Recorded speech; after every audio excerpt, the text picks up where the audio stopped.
welcome to Reporter's Take. I'm Himadri Butch and with me is Parnika Sokhi. She's here to tell us about the monetary policy review which is scheduled on December 5th. It's this week. Let's turn to Parnika. Parnika, welcome on the show. Hi Himadri. Parnika, tell us what can we expect from the monetary policy review which is on December 5th? So there are two things. One is, if you look at Governor's statement in the August policy review, he said that the RBI will continue with accommodative stance for as long as it takes to revive growth. Correct. And now if you see the numbers that we got last week, the GDP numbers, revival in growth does not seem to be on the horizon anytime soon. So markets are expecting at least a 25 basis point rate reduction in the policy rate this week. Alright, so that brings me to the next question. How have the rates so far helped us in terms of growth, inflation?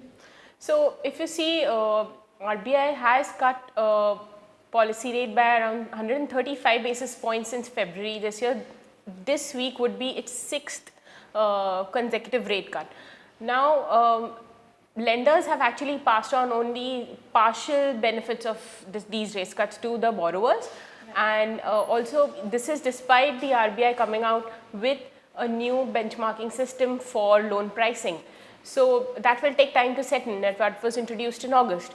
So we are yet to see the full impact of these rate cuts. Correct. So is there enough room for rate cuts now?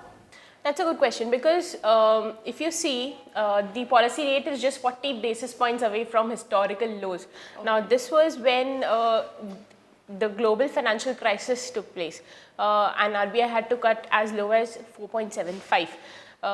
Now it's at 5.15%. So it remains to be seen if RBI will go till there or push forward, keeping in line with its estimate of staying on accommodative stance till growth comes back.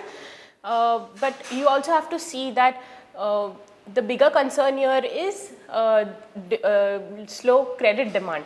Now the interest rates are not such a big issue as big the slowdown in credit demand is. There is no credit growth at all, and looking at what comes from corporate growth, there is absolutely no corporate growth happening in the market. Even the working capital loans, lenders are saying that those capacity utilizations are not happening to full level. So the bigger concern here is credit growth, and despite the reduction in rate cuts, if that still is not able to pick up, then we'll have bigger worries here. Oh well, so now we'll have to wait and watch what actually RBI does and the governor's commentary on December 5th. With that, it's a wrap on the show. For more news, views and analysis, keep watching moneycontrol.com.